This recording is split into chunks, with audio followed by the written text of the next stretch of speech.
श्रीमद् भागवत का स्वरूप प्रमाण श्रोता वक्ता के लक्षण श्रवण विधि और महामात्य। सोनक आदि ऋषियों ने कहा कि सूत जी, आपने हम लोगों को बहुत अच्छी बात बताई और आपकी आयु बढ़े, आप चिरंजीवी हो और चिर काल तक हमें इसी प्रकार उपदेश करते रहे। आज हम लोगों ने आपके मुख से श्रीमद् भागवत का अपूर्व महामात्य सुना है। सूत जी, अब इस समय आप हमें यह बताइए कि श्रीमद् भागवत का स्वरूप क्या है और उसका प्रमाण और उसकी श्लोक संख्या कितनी है और किस विधि से उसका श्रवण करना चाहिए तथा श्रीमद् भागवत के वक्ता और श्रोता के क्या लक्षण हैं। अभिप्राय यह है कि उनके वक्ता और श्रोता कैसे होने चाहिए। सूत जी कहते हैं कि ऋषिगण, श्रीमद् भागवत और श्री भगवान का स्वरूप सदा एक ही है और वह है सच्चिदानंदमय। भगवान श्री कृष्ण में जिनकी लगन लगी है, उन भावुक भक्तों की हृदय में जो भगवान की माधुर्य भाव को अव्यक्त करने वाला, उनके दिव्य माधुर्य रस का आस्वादन करने वाला सर्वोत्कृष्ट वचन है, उसे श्रीमद् भागवत समझो। और जो वाक्य ज्ञान विज्ञान भक्ति एवं इनके अंगभूत साधन चतुष्टय को प्रकाशित करने वाला है तथा जो मर्यादा का मर्दन करने में समर्थ है, उसे तुम श्रीमद् भागवत समझो। और श्री भागवत अनंत अक्षर स्वरूप है और उसका नित्य परिणाम भला कौन जान सकता है। पूर्व काल में भगवान विष्णु ने ब्रह्मा जी के प्रति 4 श्लोकों में इसका दिग्दर्शन मात्र कराया था और प्रिय गण इस भागवत की अपार गहराई में डुबकी लगाकर इसमें से अपनी अभिष्ट वस्तु को प्राप्त करने में केवल ब्रह्मा विष्णु और शिव आदि ही समर्थ हैं, दूसरे नहीं। परंतु इनकी बुद्धि आदि वृत्तियां परिमित हैं। जैसे मनुष्य का हित साधन करने के लिए श्री व्यास जी ने परीक्षित को और सुखदेव जी के संवाद के रूप में जिसका गान किया, उसी का नाम श्रीमद् भागवत है और उस ग्रंथ के श्लोक की संख्या 18,000 है। और इस भव सागर में जो प्राणी कली रूपी ग्रह से ग्रस्त हो रहे हैं, उनके लिए वह श्रीमद् भागवती ही सर्वोत्तम सहारा है। अब भगवान श्री कृष्ण की कथा का आश्रय लेने वाले श्रोताओं का वर्णन करते हैं। श्रोता 2 प्रकार के माने गए हैं, परवर उत्तम और अवर अधम। परवर श्रोताओं के चातक, हंस, शुक और मिन आदि कई भेद हैं और अवर के भी वृक, वृंड और वृक्षभ और उष्ट आदि अनेकों भेद बतलाए गए हैं। चातक कहते हैं कि पपीहे को वह जैसे बादल से बरसते हुए जल में ही स्पृहा रखता है, दूसरे जल को छूता ही नहीं, उसी प्रकार जो श्रोता सब कुछ छोड़कर केवल कृष्ण संबंधी शास्त्रों के श्रवण का व्रत ले लेता है, वह चातक कहा जाता है। जैसे हंस दूध के साथ मिलकर एक हुए जल से निर्मल दूध ग्रहण कर लेता है और पानी को छोड़ देता है, उसी प्रकार जो श्रोता अनेकों शास्त्रों का श्रवण करके भी उसमें से सार भाव अलग करके ग्रहण करता है, उसे हंस कहते हैं। और जिस प्रकार भली भांति पढ़ाया हुआ तोता अपनी मधुर वाणी से शिक्षक को तथा पास आने वाले दूसरे लोगों को भी प्रसन्न करता है, उसी प्रकार जो श्रोता कथावाचक व्यास के मुख से उपदेश सुनकर उसे सुंदर और परिमित वाणी से पुनः सुना देता है, व्यास एवं अन्याय श्रोताओं को अत्यंत आनंदित करता है, वह शुक कहलाता है। और जैसे क्षीर सागर में मछली मौन रहकर अपलक आंखों से देखती हुई सदा दुग्ध पान करती रहती है, उसी प्रकार जो कथा सुनते समय निर्निमेष नयनों से देखता हुआ मुंह से कभी एक शब्द भी नहीं निकालता और निरंतर कथा का सार ही आस्वादन करता है, वह प्रेमी श्रोता मिन कहा गया है। ये परवर अर्थात उत्तम श्रोताओं के भेद बताए गए हैं। अब अवर यानी अधम श्रोता बताया है। कहते हैं। भेड़िए को, जैसे भेड़िया वन के भीतर भेड़ों की मीठी आवाज सुनने में लगे हुए मृगों को डराने वाली भयानक गर्जना करता है, वैसे ही जो मूर्ख कथा श्रवण के समय रसिक श्रोताओं को उद्विग्न करता हुआ बीच बीच में जोर जोर से बोल उठता है, वह वृक्क कहलाता है। और हिमालय के शिखर पर एक भुरुंड जाति का पक्षी होता है, वह किसी के शिक्षाप्रद वाक्य सुनकर वैसा ही बोला करता है, किंतु स्वयं उससे लाभ नहीं उठाता। इसी प्रकार जो उपदेश की बात सुनकर दूसरों को तो सिखाए पर स्वयं आचरण में न लाए, ऐसे श्रोता को भुरुंड कहते हैं। और वृक्ष कहते हैं बेल को, और जिसके सामने मीठे मीठे अंगूर हों या कड़वी खली, दोनों को वह एक सा ही मानकर खाता है, उसी प्रकार सुनी हुई सभी बातें ग्रहण करता है, पर सार तो संसार वस्तु का विचार करने में उसकी बुद्धि अंधी असमर्थ होती है, ऐसा श्रोता वृक्ष कहलाता है।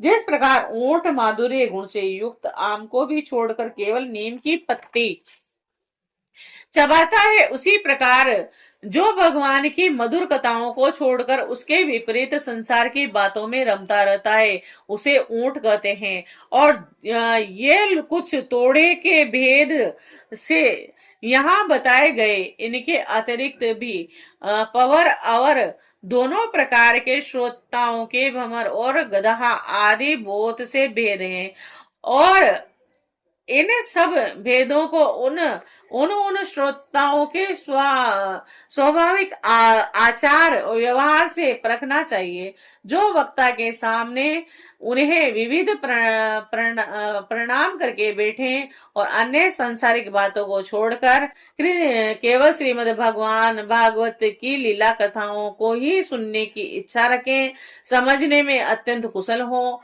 नम्र हो, हाथ जोड़े रहे और शिष्य भाव से उपदेश ग्रहण करें, और जो श्रद्धा और विश्वास रखे उसके सिवा जो कुछ सुने उसका बारंबार चिंतन करता रहे, और जो बात समझ में न आवे पूछे और पवित्र भाव से रहे, और श्री कृष्ण के भक्तों पर सदा ही प्रेम रहता हो, ऐसे ही श्रोता को वक्ता लोग उत्तम श्रोता कहते हैं। अब वक्ता के लक्षण बतलाइए। जिनका मन सदा भगवान में लगा रहे और जिसे किसी भी वस्तु की अपेक्षा न हो, जो सबका सुहृद और दीनों पर दया करने वाला हो, और तथा अनेकों युक्तियों से तत्व का बोध करा देने में चतुर हो, और उसी वक्ता का मुनि लोग भी सम्मान करते हैं। और प्रियवर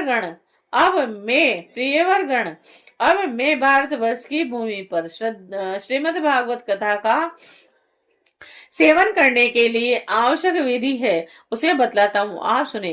इस विधि के पालन में श्रोता की सुख परंपरा का विस्तार होता है।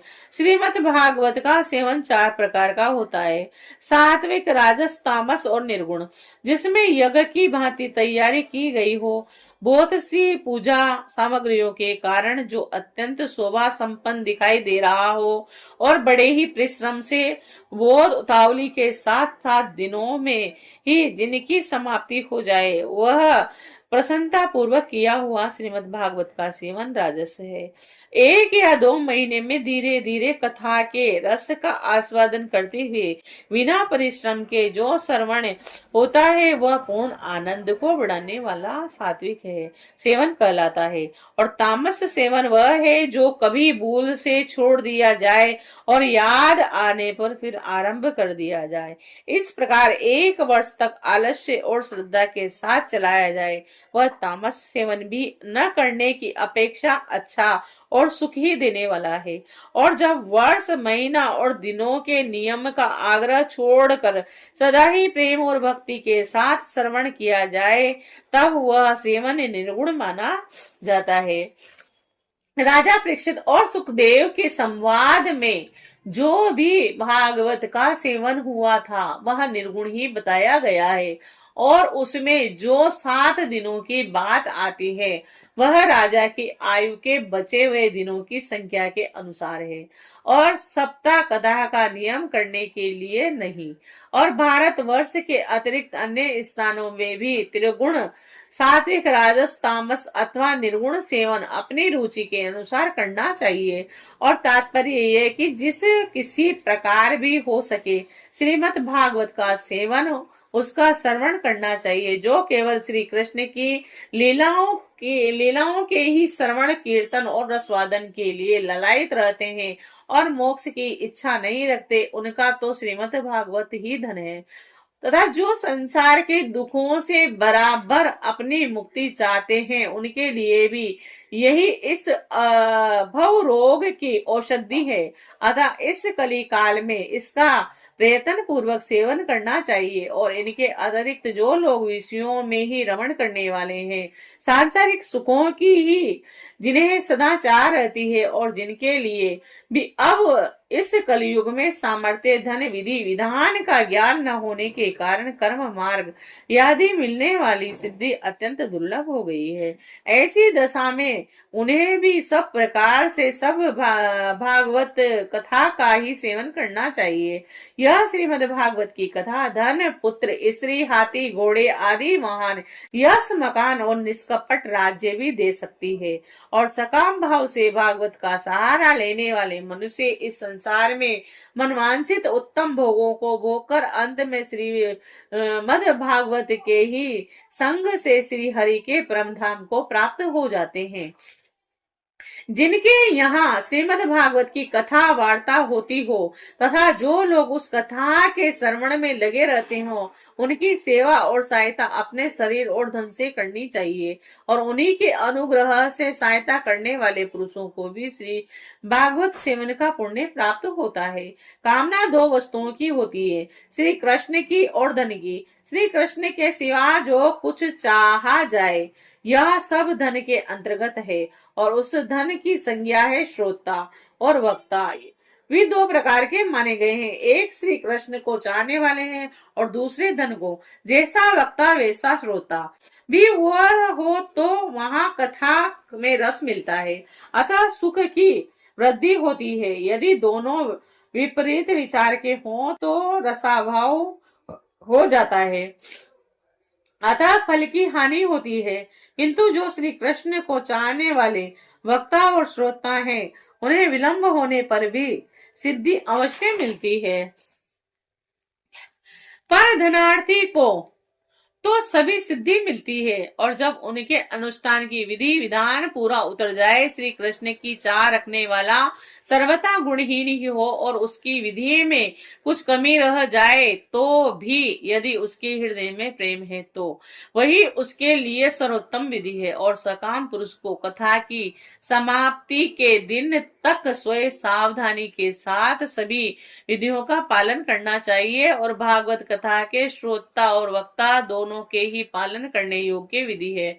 और प्रतिदिन प्रातः काल स्नान करके अपना नित्य क्रम पूरा कर ले, फिर भगवान का चरणामृत पीकर पूजा के सामने से श्रीमद् भागवत की पुस्तक और गुरुदेव व्यास का पूजन करें। इसके पश्चात अत्यंत प्रसन्न पूर्वक श्रीमद् भागवत की कथा स्वयं कहें अथवा सुने, दूध या खीर का मौन भोजन करें और नित्य ब्रह्मचार्य का पालन करें, भूमि पर शयन करें, क्रोध और लोभ आदि को त्याग दें, प्रतिदिन कथा में अंत में कीर्तन करें और कथा समाप्ति के दिन रात्रि जागरण करें। समाप्ति होने पर ब्राह्मणों को भोजन कराएं और उन्हें दक्षिणा दे संतुष्ट करें। कथावाचक गुरु को वस्त्र आभूषण आदि देकर गो अर्पण करें। और इस प्रकार विधि विधान पूर्ण करने पर मनुष्यों को स्त्री घर पुत्र राज्य और धन आदि जो जो उसे अभिष्ट होता है वह सब मनवांचित फल प्राप्त होता है। परंतु सकाम भाव बहुत बड़ी विडंबना है और यह श्री भागवत की कथा में शोभायमान नहीं है।